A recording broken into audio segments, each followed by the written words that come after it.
Like some of our other panelists where we've had more of a topic of conversation where they provide all of the insight and information. And today I'm calling this the hot seat. So this is an opportunity for a true mastermind, for you guys to ask, yes, hot, woo, for you guys to ask them questions. You might recognize some of them. I'll let them do their own introductions, but I definitely know you're seeing them on our top lists. Truly, when I reached out to our people who are killing it in 2026 in this market, and these are the 4 amazing agents that we have today. So would you guys start by telling the audience maybe like how long you've been in the business? We'll start with that. Who are you? How long have you been doing this? Okay. Hey everybody, I'm Abby Wilson, and I have been in the business since January 3rd, 2018, and it was first stop here and has been my only stop. That's it, right? Mm-hmm. Okay. Because I've got more to share. Yes. David Scibor, 10 years in the business, 10 years with Keller Williams Ballantyne. Before that, had a background, 15 years in the hotel business. Mary Bynes, I've been with KW for 6 years, and I did a couple years before the market crash at another firm, so I'm glad to be with KW now. I'm Alyson Keller, the owner of Carolina Living and Estates. I have been a realtor in North and South Carolina for 19 years, 15 of those right here in this office. Wonderful. Alyson, why don't you keep the mic? Let's go straight to like, what's going wrong? And I say that jokingly. Just what's been the biggest challenge? Tell us about your biggest challenge so far this year. And then maybe it'll give them an opportunity to be thinking of your next question or what you guys want to know from these guys today. Good. My biggest challenge has been grasping the AI movement. However, I am working on it and I'm deliberately focusing on it. What I've changed in 2026 that has helped me the most is identifying my ideal client. Who do you want to work with? Because if you don't want to work with them, or they don't agree with the way you're doing business and with what you are, and after 19 years, I feel I can identify that pretty quickly. And you want to be a magnet for people and really focusing on being the magnet where people are coming to me instead of me going to them. And that has really proven to be a great value in saving me time and energy and money in 2026. Good. Miss Mary. I would say for me, it's been keeping deals together. KW, we're very win-win, and not every firm is like that. And so you have to figure out how to maneuver around other agents' egos sometimes to keep it together and to keep your clients calm and say, okay, I know this is what they said. Here's how we need to look at this and move forward to keep things going to the closing table. Yeah. Great. Normally, I'm pretty efficient when it comes to listing a property, getting it marketed, getting it sold. And earlier this year, I closed on a deal that took 21 months to get to the finish line. Oof. Probably should have ran when I saw bullet casings on the front porch and a stripper pole in the bedroom. Lesson from that one: if you see those warning signs, run as fast as you can, because literally everything that could have happened happened. In and out of contract multiple times, a car abandoned at the curb, a sofa dropped into the driveway, water pipe that broke. The house wasn't even built on the property. It was 6 feet into the neighbor's yard. So if people are ever questioning why they should work with an agent, these were people that bought the home unrepresented because it was a really good deal, and they suddenly realized why they got such a good deal on it, and the amount of time and money they had to invest because they weren't even living here anymore. This was an investment property. They were out of state. But I stuck with them because they were one of my first 10 deals, and they were willing to bet on me when other people were not. And I feel like we only have one reputation. As much as I wanted to quit, and people encouraged me to quit this deal time and time again, I said, hey, they were willing to give me a shot when nobody else was. So in keeping with what I said I was going to do and successfully get to the finish line, I did that. for a great sales price of $180,000. So I'm going to change the word from challenge to opportunity. Yes. Is that Oh, okay? Been coached around that, but it truly is an opportunity. For me, it's been, I've had a lot of listings and a lot of listings that are sitting. So like, can we talk about the elephant in the room, right? When you talk about days on market and it's like 47, but you have a listing that's got 272 days on market. I don't know about you guys, but as an agent, I'm like hyperventilating most of the time. And then when having to maneuver a seller's emotion, right? So a lot of my sellers purchased when they were actually having to be ridiculously aggressive to buy their homes, and now no one's being aggressive. So now what I know is that I have to be not only on top of my numbers, and I mean like on top. We do our team does a monthly like random check on listings to know like, is it still the stat of 6 to 7 out of every 10 homes are selling with credits and with price improvements, or is it 7 to 8? Because we have to be able to set the correct expectations. Today I had a conversation with someone where it was like, you get to choose. You get to choose to be an owner or a seller, but you can't be both, right? So if you're a seller, we have to be really strategic about pricing, because 90% of marketing is pricing. So around pricing, man, I'm gonna tell you what, if there's one thing that has attacked my confidence, is like, I thought I could price a home. What happened? And so like, it's this constant weekly. So right now I have a listing in a neighborhood where there was only 3 homes that sold in 1 year. So when we came on, we were one of 2. I am right now one of 9 listings. So we're talking about panic. So it's like, what do I do for this seller? So I came up with an idea, because it's like, I have to now think, what creative things can I do? What are other people doing that's gonna bring just people to come in? Just, hey, have you noticed this neighborhood, right? So I'm actually doing something called a progressive open house. I literally reached out to all 8 agents. I said, hey, I'm one of 9. What if we do a big, huge event? Let's all schedule the same day, same time. And they were like, Abby, what the crap? Thank you so much for saying this. And we're now working together to hire vendors to bring people and just get really, really intentional about that, right? So my greatest opportunity is listings. They are selling. It's just not selling the way I was used to, and definitely not what the sellers are used to. All right, so now does everybody hear there are opportunities even for our top agents, right? Anything goes. We can ask anything. Are you guys sure? Anything for me. Let's Hot go. Come on. seat. Who's got our first question? Comment. And I was just gonna say, you want me to do kind of this? Yeah, that's fine. I got you. I'm looking for better ways to price the home. Do you have any tips on how to go about that? I'll start. Okay. So obviously using and please then whatever I said wrong, fix it. So use past sales for sure, but past sales right now mean nothing. It doesn't matter what sold last week. It doesn't matter. It's what's your competition right now. So I've always done this. This is not anything new. It's just making sure that I'm still doing it. Is who's your competition and how are you priced against the competition? And I want my sellers, because they're going to price it.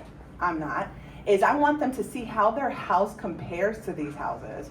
I will preview homes. I even call agents. Agents right now, you call them, they will talk. So I call agents and say, hey, I noticed your house has been on the market for 92 days. What's the feedback? And they're like, Abby, you will not believe they don't want to paint. Or Abby, they will not fix the stain in the bathroom or whatever. And so then I go to my seller and I'm like, hey, you know what? These are the issues that they're dealing with. So now if I tell you paint your house, right? Because they're understanding. So it's not just them pricing, because they need to know, but it's also, I focus on seller net. And it's like, hey, I get this is what they sold for, but if we need to get you to point B, and you've got this much time, again, you're a seller or you're an owner, right? So where can we price you? That might mean your neighbors will hate you. And I've got right now neighbors, I have a friend who lives in a neighborhood where I'm selling a house, and she's like, totally texting me like, what did you just do? And I'm like, I'm sorry, I told you to sell last year, right? And it's one of those things, but you have to do it because you have to get to that point. So I think pricing, it's not just one strategy, it's all of it. I have built out AI like hardcore. So that's a whole other class. I am teaching a listing class tomorrow, so you guys are welcome to come. But I use AI. I've been working on it now for a while. That now I can drop it in there, and I know what I'm thinking, and it thinks like me, and it's like, have you considered this? And it's like, oh, you're right. So any tool that you can use. I'm sorry. I How follow. is AI helping you and getting those listings up? What specifically? So I'm getting my listings. Will you repeat AI the is a question? tool. Yeah. And so the question is, how is AI helping us get our Yes. listings? Yeah. So AI is not helping me get listings. It's another tool. So it's my assistant. So essentially, I think that's the big thing is AI is not going to replace us. It enhances us. I'm just enhanced. And what I'm enhanced is that now what took me a lot longer is taking me less time. So now if someone does say, I want to see you tomorrow, if I have the time to sit with AI and do the thing, I can see them tomorrow. If they want to see me in 3 hours, I can get it done pretty quickly. Yeah. Back to the pricing question, I explained to my sellers there's 3 pricing strategies that we're going to follow. Number 1 is aspirational pricing, 2 is market-based pricing, and then 3 is event-based pricing.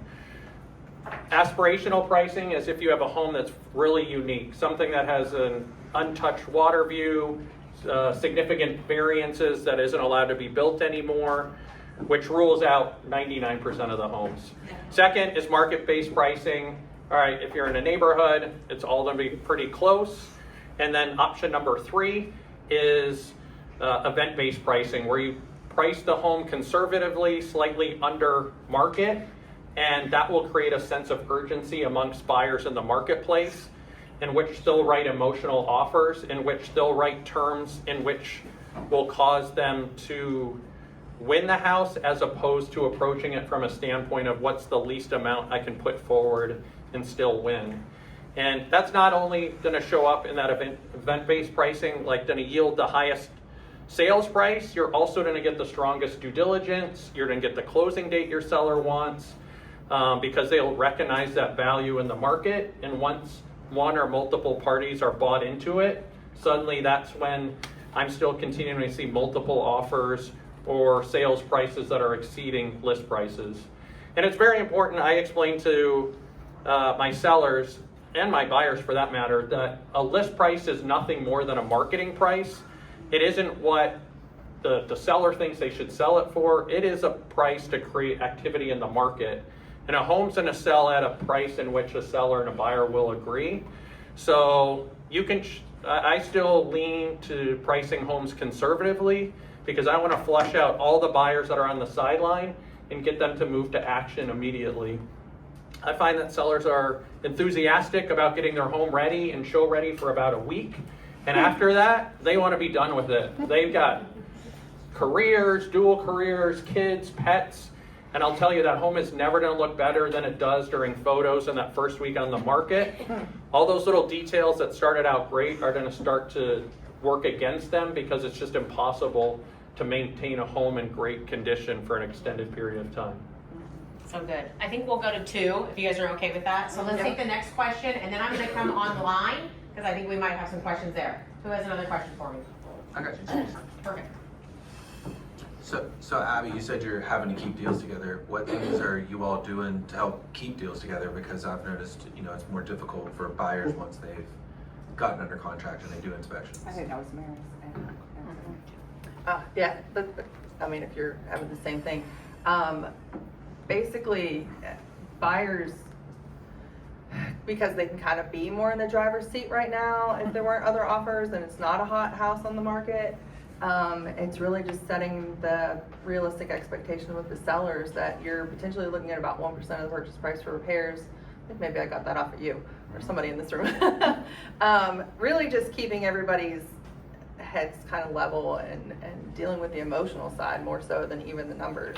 Because once the sellers or the buyers get emotional, then it's harder to get somebody to come to a middle place. Yeah. So, let's go. I have a very up-to-date, very reliable vendor list to keep your deals together. We're negotiating things, and there's more fall through than ever historically. You can read that on realtor.com on a daily basis. We may be $50,000 apart at the start, and you just keep whittling it down, but you have to do it very systematically to keep everybody's emotions in line, and talk very slowly when you're negotiating.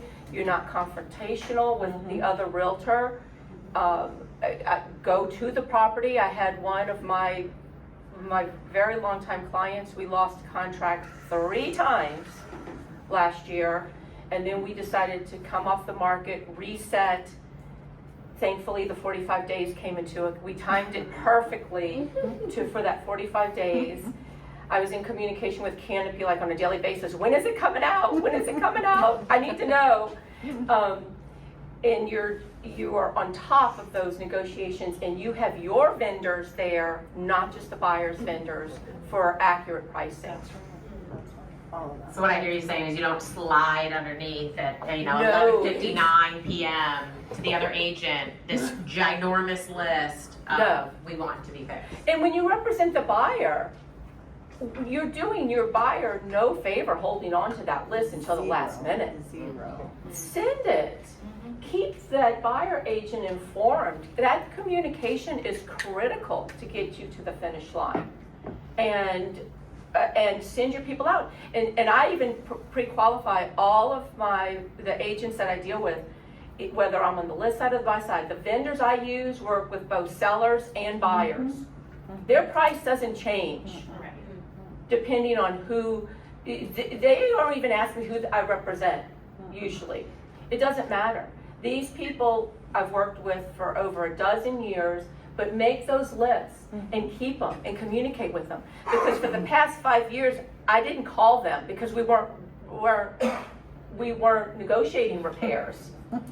And then all of a sudden, I had to call and reintroduce myself to all of these people that were so good to me, and make sure they realize how good they are to you, how much you appreciate them.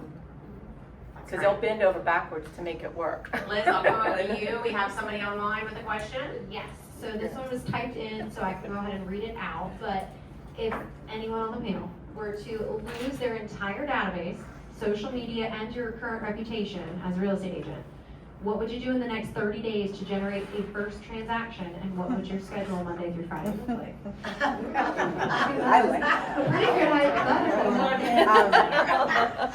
idea. Somebody's using ChatGPT. I need to tap into chat real quick before I answer. Let me answer this through ChatGPT. One second. I do what I do now. I'm constantly building my database. I do function like my database will never call me again, although they do. Just know more than 87% of my business comes from them. I am always meeting new people. And I will tell you without them saying, but I'll let them say, they're probably always, I know this guy is, meeting new people. Finding ways to come from contribution, finding ways to just be present. I answer more questions from more people that don't do business with me, but send me referrals on a daily basis. I mean, today I had 2 or 3 of those conversations already. So it's just every single day having those conversations. I asked Chip the other day, who's winning in this market? And he said people who have a strong database. So it doesn't change. Nothing's changed. So if you knew nobody, go meet the people. I encourage you to just constantly provide value to those people around you. There's been a couple of deals this year in which people have reached out to me. They've worked with another agent in one circumstance and didn't like the results they were getting on the sell side of their house. And I just said, hey, I want to respect any boundary or any relationship you have in place, but since you approached me, I'm happy to chat with you about it. Their original plan was to move out of the area. Well, that led to them selling their house with their current agent, but when they went and bought a $1 million plus house, they reached out to me and said, hey, we loved that you were willing to pour into us. Would you be willing to work with us on the purchase of this next home since you were so helpful navigating the last season? There was another seller that was trying to sell it internally on a neighborhood Facebook group, had saw the traction that that neighbor had years ago and thought, hey, I've done this a few times before, and I played into that narrative, and I said, hey, you've bought and sold more than 10 homes, like you've got an above average aptitude of buying a property. If you feel like this is the best match for you, I think you could probably do it if you wanted to, but if not, no hurt feelings. Let me know how it can be a resource. He tried that out for a week, didn't get the results he was looking for, and he said, hey, David, can we have a conversation about what that would look like to get our house on the market? So simply providing value before you're ever paid or compensated has been a go-to thing for me. If you're not actively working with anybody, I encourage you to go volunteer someplace with a cause that is close to your heart, and just show people the servant hearts that you guys have, because if they see that in other environments, guess what they'll do? They're going to make the correlation that you're going to provide that same level of service to them in a professional setting as well. I love all of that. I think if I had to find a deal right now, I would find a great agent that had a hot new listing and do an open house this weekend. If I was brand new, I would read the Millionaire Real Estate Agent book. It is our guide. It is everything. You can have an amazing career if you only ever read that book. And also get into coaching if you're brand new. Absolutely. Because they will help guide you. Another thing not to forget, with the amount of people that are moving into our region, we have a huge opportunity for referral business. My focus, this past family reunion, I of course went to family reunion. I only went to the main stage twice for Jay Shetty and for the vision speech. I spent all of my time networking with people. And one thing I've done this year is all of the agents that I meet from all over the world are in my database and receive my newsletter.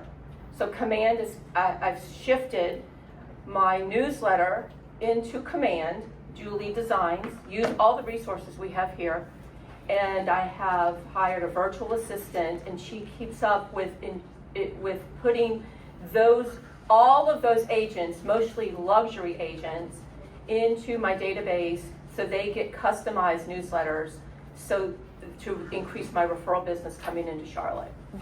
And it has been very profitable. Great. I got your next question right here. So let's say you have a prospect and wants to sell his house, and he says, why do I need an agent? Houses here sell by themselves. What would you respond to him? I would show up with the data. Everybody here has mentioned know your data. And I want to take the opportunity to also highlight Chip. Chip, are you going to do your market share report today? No, not today. Okay. Well, I'm going to stand. Oh.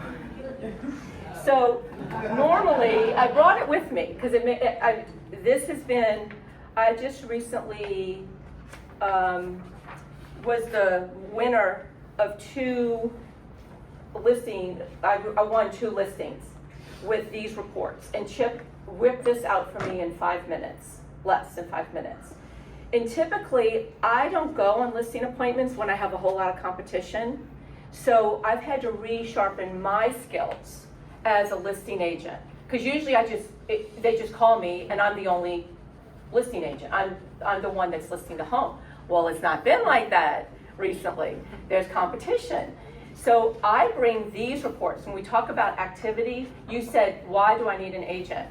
The first report I talk about is how do we get activity to your house? And this is free to everybody in showing time. What price points in their very, very local neighborhood, zip code, whatever, highlights better or comes up better in the report? What price point is getting showings? Because listings are not getting showings, right? I bring this with me and show them. This isn't Alyson's opinion. This is exactly what is happening in their neighborhood. And some of these show that there's no showings, right? The next one was from Chip. I asked Chip off the top of my head,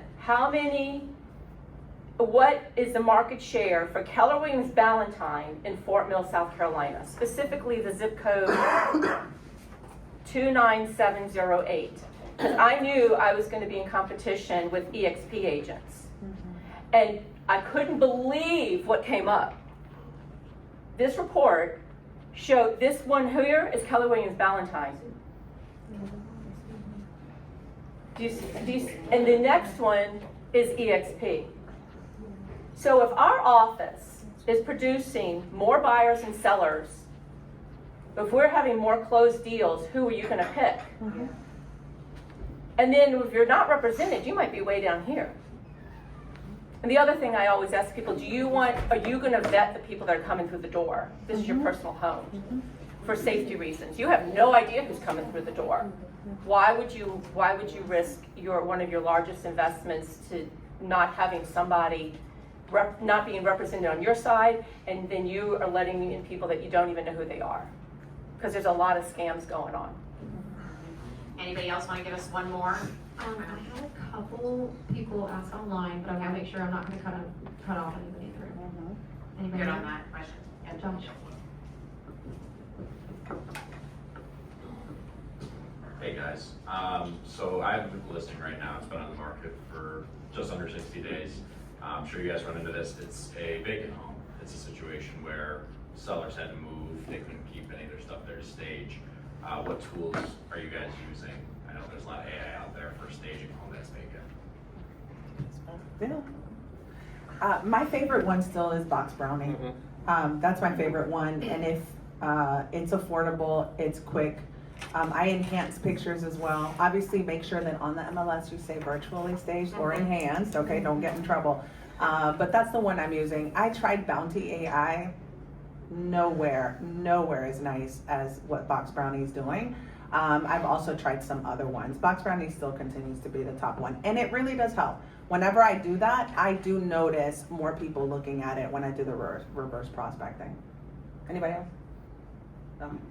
Good. Liz, what you got online for us? Okay, so we had another question. Actually, Mary touched on a couple things for brand new agents, so that answered a couple questions here. But another was just in general, would you guys recommend for newer agents, should they be focusing on building the client relationships immediately, or should they be prioritizing the vendor relationships prior to? Do you think there's an order to that? Strengthen vendor, or Should you be building vendor relationships, or hold on? listen, there can be vendors. I don't know. You guys can answer this. I'll answer it my way. Please talk to the people that are gonna be your business. Please. There's 100 million vendors. I love the vendors, and they're great here. Strategic vendors are all on my list, but the people. Make sure you're growing that database. Now, if you're talking to a vendor that's going to give you business, then that's great. But if you have no business at all, get in front of the people who are going to give you the business immediately. Perfect, thank you. And then one other question was actually directed specifically for you, Alyson, in regards to KW Luxury. What is distinguishing or differentiating luxury clients from traditional clients? The difference in what the seller's expectations are of their property and what the buyer's expectations are, the distance between expectations and price are greater than I've ever seen in my 19 years. And so what's differentiating them, their preparation needs to probably be way higher than the regular home, because the expectation of the buyer is so much greater if they're going to get the price that they want. So I think keeping control of the expectations, and I tell them exactly what I just told you. I tell a seller and buyers the same thing.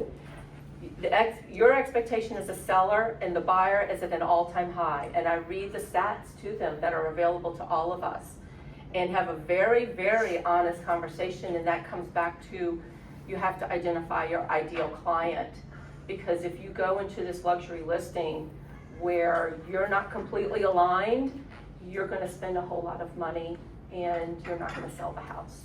It's there, and I let the seller know that the buyer's expectations are completely the furthest away from where what they're thinking than it has been in history. And obviously, I know everybody out there has a luxury experience as well. So if you guys have anything you'd like to share, I'm sure it'd be appreciated. I'm going to touch on something slightly related, but applies, I think, to the entire market. Understand who has the biggest time pressure in a transaction and use that to your advantage. If there's a seller that needs to sell and you're representing a buyer, this is a market where you can come in and chop them at the knees, and you might be shocked at what they come back with. just last week, we were able to negotiate $125,000 off a list price because the seller had to sell. And we came in even more aggressive than that. We came in at $200,000 under list price. And I said, hey, as long as you're willing to wait for a response, I don't anticipate that this is going to come together today, but let's just wait it out. And every day that the clock ticks, that seller's going to feel the pain more and more. And surprisingly, 4 hours later, they came back 100,000 less than where they were at. And then we kept chipping away. I think the other piece of it as well that I feel more recently is people will ask me to take a cut in my commission, either the other agent, my clients, the other clients' agents, to get the deal done. And I think this is something that I don't play with in my negotiations, because I said, hey, if I'm making a 20% discount on every single deal, are you being asked to take a discount every time you go into work? We agree to these terms. Like, if you want to wait, and this is me speaking to my client, one more day before we go to contract, I'm okay with that. I feel like perhaps the other party will come around, or you'll realize that you want to move forward with the deal. And at some point, somebody's going to want the certainty more, as long as you're willing to wait it out. And if you're close, and similar to what Alyson said, I feel like negotiations can start out pretty wide and then they'll close in. If you're willing to sit in that uncomfortableness, you'll be able to run a more efficient business as well, and ultimately be more profitable and still get your clients to the finish line. So good. Based on time, I got my last question here in the back. So, question, everybody said, listings are sitting on the market longer, buyers may be taking longer. What has changed with your business finances and your schedule to accommodate things taking longer? Sure. I budget like crazy. I've been so consistent with that. I have 3 different accounts that every commission check gets split into, same percentages every single time. I keep 6 months of income in the bank, because I don't ever, and I think I said this on the last panel, I don't want to work from a place of anxiety. I want to work from a place of loving what I do and not having to worry about that. Where's my next paycheck coming from? That my family is covered, we are secure. So it's very important when you do get paid, don't go buy a Louis Vuitton bag. Save some of it.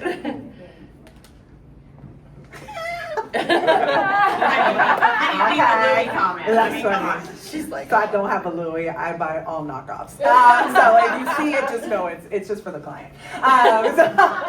So I think, yes, there's been a lot of red light, green light. And for those of you who have no clue what that is, I learned that from Lynn, because market centers have to do red light, green light on their budget. So I would say that there's a lot of things that are in queue.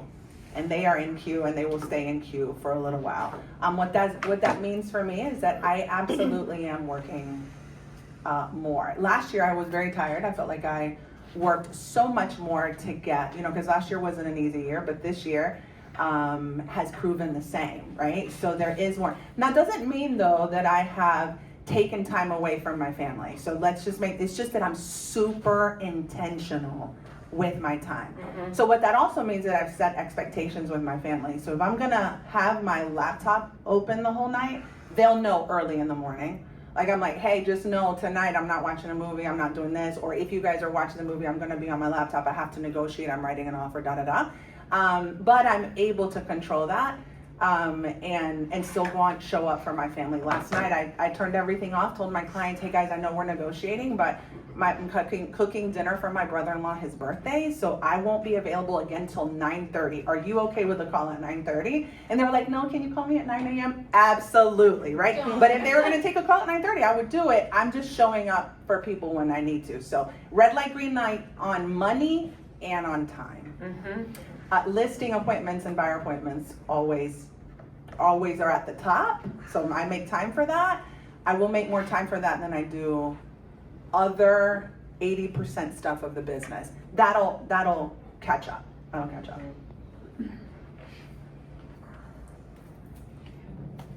Going back to the activity and the ideal client, we have, I host the luxury training session that's at the first Wednesday of every month. if you come, we talk about these things. You do not have to be a luxury agent to come. Many market centers don't open it up to everybody. I encourage all of you to come. It's all great conversation, and we usually have a mastermind afterwards. One thing I did this year, the energy, the time, the money, that's part of the identifying that ideal client. Because if you're not in alignment, you're going to spend a lot of money, a lot of time, and a lot of wasted energy. I've done it, it's exhausting and it's expensive. One thing I did do is Leah helped me this year consolidate a lot of my expenses with Command. I consolidated, I got rid of a lot of the vendors I was paying on the side to do all these newsletters and all this other cards and all this stuff, and it's all coming out of Command, and we have it available to us. And that's, you know, Chip, Leah, Liz, Teresa, Rob, everybody here is here to, at very little cost, to help you align your business with your expenses. And the coaches. Any last comment? You guys good? Go do it, guys. Go do it. Please give them a huge round of applause.